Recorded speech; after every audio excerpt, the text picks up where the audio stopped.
Thank you for tuning in to Poetry TV. Today we have a very special guest with us, Mary Oliver, who is best known for her natural world style of writing and has claimed her own individual place in nature poetry. So why don't we give Mary a warm welcome. Come here, Mary. Thank you so much. Thank you for coming on my show today. Oh, I'm so glad to be here. Thank you.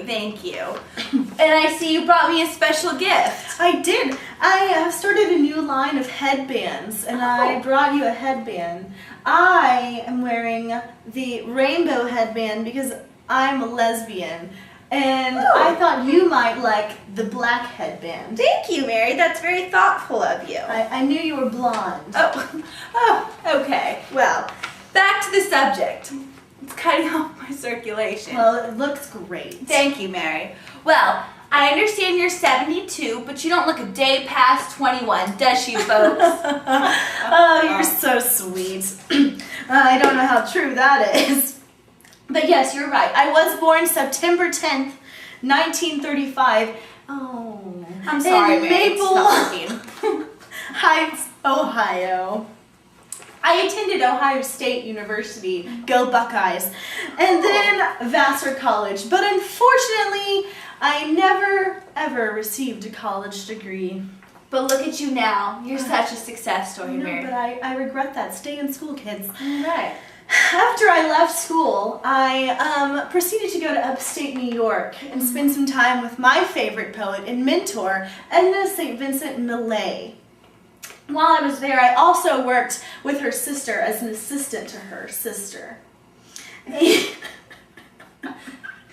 that where you fell in love with poetry? It is. I did. I found my calling as a poet while I was there because the surroundings were just so beautiful, and I just felt connected to nature. Okay.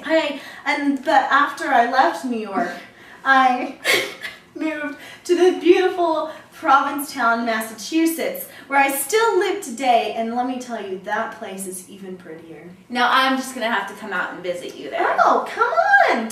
Okay. I got We can make headbands. Plenty of rooms. Plenty of rooms. Okay.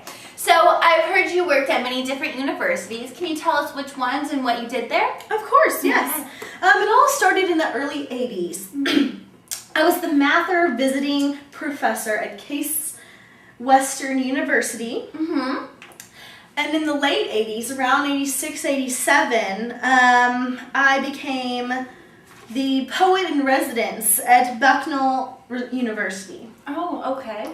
Then I moved into the 90s, new age, you know. We're in the 2000s, but... Well, you know, each decade is a new age. Oh, okay. Each decade. But you still stick with the 70s, and that's what I love. It's your signature. You're so cute. I love that. I also worked as Margaret Bannister in residence at Sweetbriar College in Virginia. And then I held the Catherine Osgood Foster Chair position for distinguished teaching about poetry at Bennington College until 2001. After that, I decided to retire and live in my house in Massachusetts and just write poems and enjoy life. That sounds so nice. Now, we all know you're a very established female poet, and throughout your career, you've been recognized and given many awards. Can you tell us which ones? Of course, I love this part. I received the Lannan Literary Award for a collection of my poems first, and then I received the National Book Award for Poetry in 1992 for my collection New and Selected Poems. Oh, okay. I've also won a Pulitzer Prize for poetry. That's big time. I won a Pulitzer in 1984 for my collection American Primitive. You should read that one. It's a great one. Okay. And I also have received a Guggenheim Foundation Fellowship Award in 1980. And there were two more. What were they? Oh yes, the Shirley Memorial Award in 1969 and 1970. That's amazing. And from that, I would like to read one of my favorite poems called The Moccasin Flowers of yours. And yes, I love that one. Okay, and I just want to ask you a few questions after. Okay. So here we go.